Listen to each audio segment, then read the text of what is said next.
Hello बच्चों, इसके पहले वाले वीडियो में आप लोगों को हमने बताया कि किस तरीके से फादर जयपान के नेतृत्व में क्रांतिकारियों का एक समूह जब विंटर पैलेस के सामने पहुंचा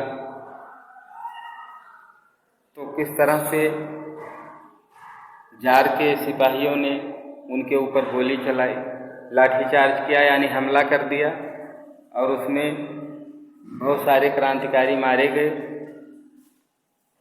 यह घटना खूनी रविवार के नाम से जानी गई। इस घटना के बाद पूरे रूस में जार के खिलाफ विरोध बढ़ता गया। तो 1905 की क्रांति के दौरान जब जार के शासन के खिलाफ विरोध रूस के लोगों का बहुत ज़्यादा बढ़ गया, तो इस बढ़ते हुए दबाव के कारण जार ने एक सेलेक्टेड पार्लियामेंट बनाने की अनुमति दे दिया। लेकिन अब जार ने सोचा कि चलो भाई, ज़्यादा दबाव बढ़ गया है, विरोध बढ़ रहा है, तो कुछ समय के लिए हम एक पार्लियामेंट नियुक्त कर देते हैं। लेकिन वो पार्लियामेंट यानी संसद, जिसे रूस में ड्यूमा के नाम से जाना गया था, आप लोगों को मालूम होगा, रूस की जो संसद का नाम था वो ड्यूमा था, उसके गठन की अनुमति तो दे दिया। लेकिन वो ड्यूमा जार से हमेशा कनेक्टेड रहेगी, अर्थात ड्यूमा के अंदर जो भी निर्णय लिए जाएंगे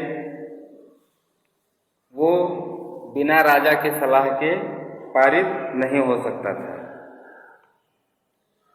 तो अब राजा ने ड्यूमा के गठन की मंजूरी दे दिया। तो आप लोग सोचेंगे कि अचानक राजा के कैरेक्टर में कैसे परिवर्तन हो जाता है, राजा इतना अच्छा कैसे हो गया। तो राजा इतना अच्छा नहीं था जितना आप लोग सोच रहे हैं। उसने देखा कि विरोध जब बढ़ रहा है तो इस विरोध को कम करने के लिए उसने कुछ समय के लिए ड्यूमा का गठन किया। और पहला ड्यूमा वो मात्र 75 दिनों तक ही चल सका। 75 दिनों के बाद उसको स्थगित कर दिया गया और फिर सेकेंड ड्यूमा के गठन के लिए चुनाव हुआ और चुनाव के बाद सेकेंड ड्यूमा अस्तित्व में आई। अब जैसा कि आप लोग जानते हैं कि मान लीजिए आप मार्केट से कोई सामान खरीदते हैं, वो अच्छा नहीं होता है तो आप उसको बदल करके दूसरा लेते हैं, और वो भी अच्छा नहीं होता है तो फिर उसको बदल करके तीसरा लेते हैं। सेम यही हुआ। पहली जो ड्यूमा बनाई गई जार के द्वारा वो 75 दिनों तक ही चल सकी। उसके बाद एक दूसरी ड्यूमा का गठन चुनाव के द्वारा किया गया, लेकिन वो ड्यूमा भी 3 महीने तक ही चल सकी और इसको भी भंग कर दिया गया। अब इसके पीछे वजह था कि जार ये नहीं चाहता था कि उसके ऊपर कोई नियंत्रण या अंकुश रखे। इसी वजह से उसने सेकेंड ड्यूमा को भी भंग कर दिया। और तीसरी बार जब ड्यूमा का गठन हुआ या मतलब चुनाव हुआ तो वो 5 वर्षों तक कंटिन्यू चली। अब आप ये भी सोचेंगे कि पहली ड्यूमा 75 दिनों के अंदर सस्पेंड की गई, सेकंड ड्यूमा 3 महीने के अंदर सस्पेंड कर दी गई, तो ये थर्ड बार जब ये ड्यूमा का गठन किया गया तो ये 5 वर्षों तक कैसे चली। वो इसलिए चली कि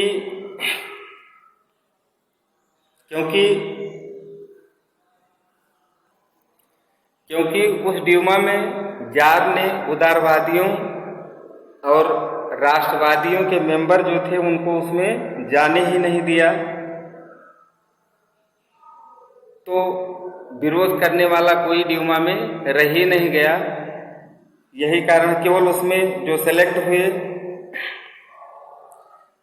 वो केवल रेडिकल, जैसा कि जिनके बारे में आप लोगों को मालूम होगा पहले कि रेडिकल ऐसी विचारधारा के लोग थे जो पुरानी परंपरा को खत्म नहीं करना चाहते थे, यानी उच्च वर्ग के लोग थे। थर्ड ड्यूमा में वही लोग उसमें सेलेक्ट होकर के पहुंचे। यही कारण रहा कि वो ड्यूमा 5 वर्षों तक चली। तो इस तरह से उसने एक योजनाबद्ध तरीके से सभी पार्टियों को बंद किया। और इसके विषय में भी आप लोगों को पता होना चाहिए कि विरोध जब कम हुआ तो जार ने किस तरह से राजनीतिक पार्टी के गठन पर प्रतिबंध लगा दिया, उसको गैर कानूनी घोषित कर दिया। तो इस तरह से सभी पार्टियों को बंद करके उसने सारी कमांड अपने तरफ कर लिया। यानी एक बार पुनः राजा यानी जार रूस के विद्रोह को दबाने में सफल रहा और फिर सारी कमांड अपने हाथों में ले लेता है। और इसी बीच 1914 को पहला वर्ल्ड वार शुरू हो जाता है।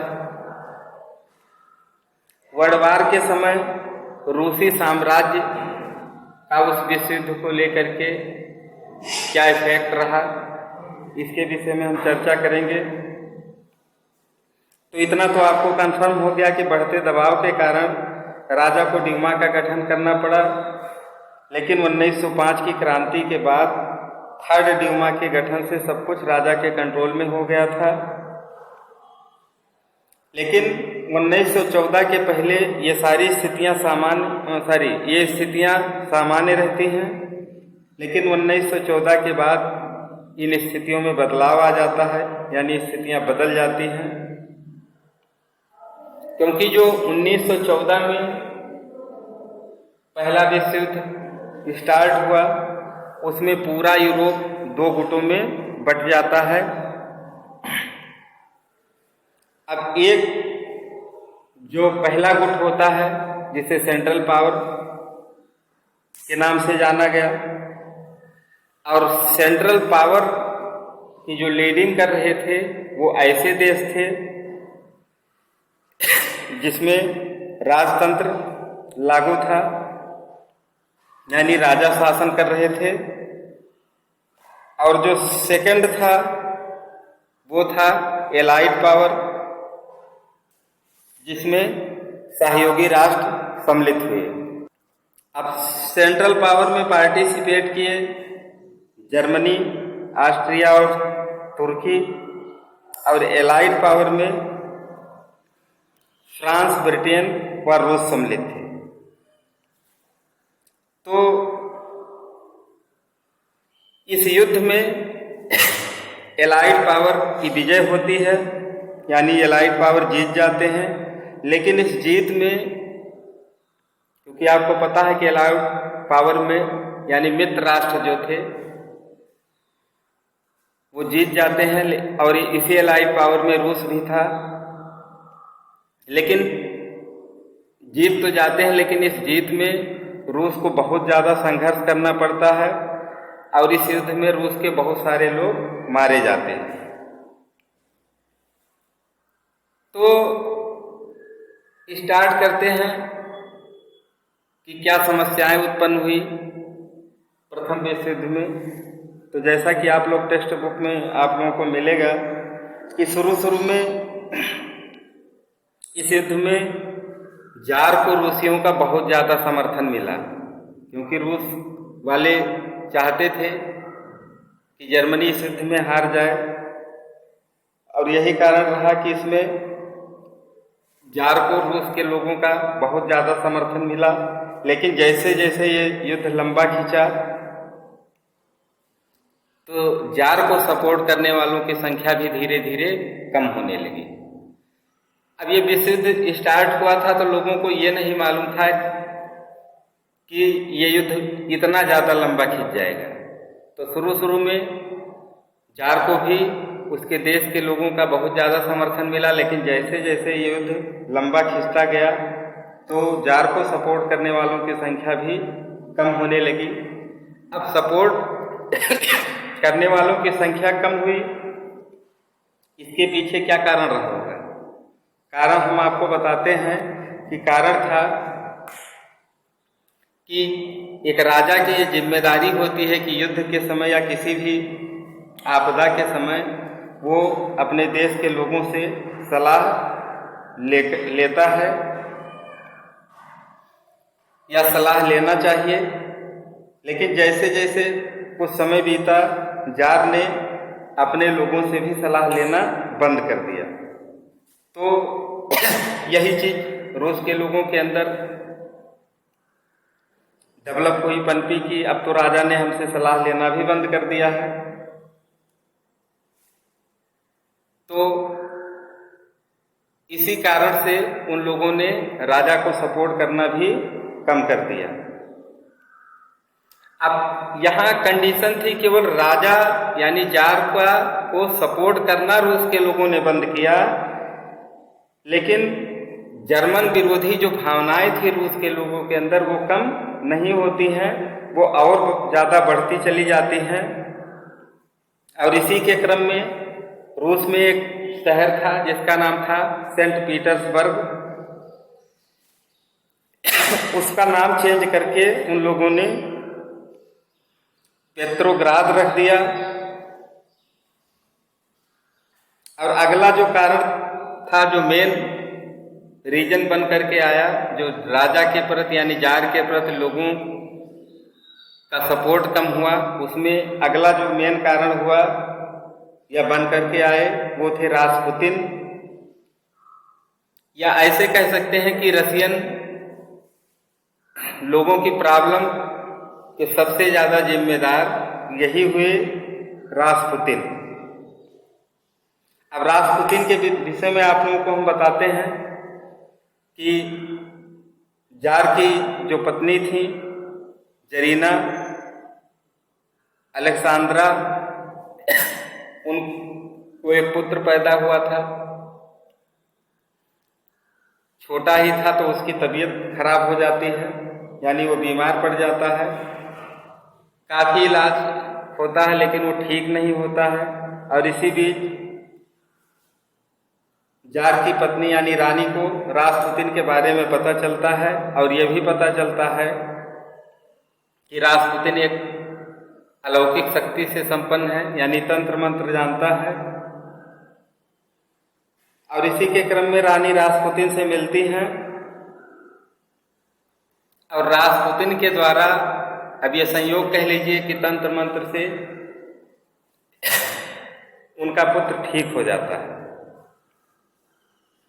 तो जब बच्चा ठीक हो जाता है तो रानी यानी जरीना पुतिन को पसंद करना शुरू कर देती हैं और उसे अपने दरबार में रख लेती हैं। और धीरे धीरे रासपुतिन जार के भी करीब पहुंच जाता है, यानी करीबियों में से एक हो जाता है, और जार को सलाह देना शुरू कर देता है। क्योंकि आपको पता है कि पुतिन भी जर्मन मूल का निवासी था, तो रूस के लोगों के अंदर ये हुआ कि ये काम सही नहीं है जो जार के द्वारा किया जा रहा है, सलाह हम लोगों से लेना चाहिए। लेकिन ये भी रानी के कहने पर उसके बहकावे में आ गया है। तो सबसे जो मेन कारण था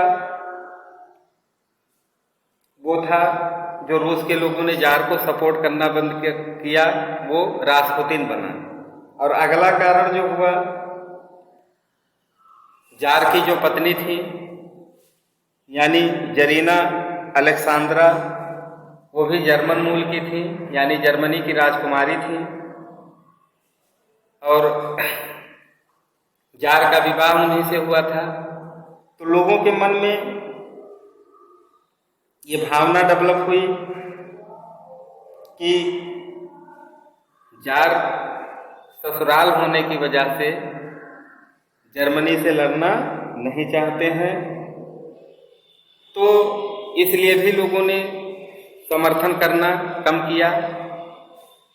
तो इस तरह से ये स्पष्ट हो जाता है कि ये कुछ महत्वपूर्ण कारण थे जो पहले विश्व युद्ध में रूस के लोग जार को सपोर्ट नहीं कर रहे थे, लेकिन उनके मन में जर्मनी की पराजय की भावनाएं बनी हुई थी। आगे क्या होता है ये हम अगले वीडियो में आप लोगों को बताएंगे।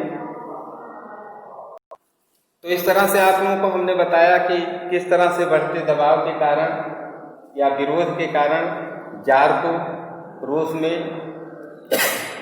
इलेक्टेड पार्लियामेंट का गठन करना पड़ा। और आपको मालूम होगा कि रूस में जो संसद थी उसे ड्यूमा के नाम से जाना जाता था। पहली ड्यूमा मात्र 75 दिनों के अंदर ही जार के द्वारा भंग कर दी गई और सेकेंड ड्यूमा का इलेक्शन हुआ, लेकिन सेकेंड ड्यूमा भी ज़्यादा दिनों तक नहीं चल सकी। 3 महीने के अंदर उसको भी भंग कर दिया गया। और थर्ड ड्यूमा का जब गठन जार के द्वारा किया गया तो वो 5 वर्षों तक चला। 5 वर्षों तक क्यों चला, इसके पीछे भी वजह था। आप लोगों को हमने बताया कि पहले जो 2 ड्यूमाएं के गठन किए गए उसमें उदारवादी और क्रांतिकारी मेंबर्सों की संख्या ज़्यादा थी, जबकि राजा अपने ऊपर नियंत्रण किसी भी अवस्था में पसंद नहीं करता था। वो नहीं चाहता था कि लोग हमारे ऊपर अंकुश लगाएं। और यही कारण रहा कि शुरू के 2 ड्यूमा भंग कर दिए गए जल्दी जल्दी, लेकिन तीसरी बार जब ड्यूमा का गठन किया गया तो चूंकि उसके पहले जार ने सभी राजनीतिक पार्टियों पर पाबंदी लगा दिया, बैन कर दिया उसको। और तीसरी ड्यूमा जो गठन किया उसमें जो मेंबर्स भरे गए राजा के द्वारा वो रूढ़िवादी विचारधारा के मेंबर्स हो गए।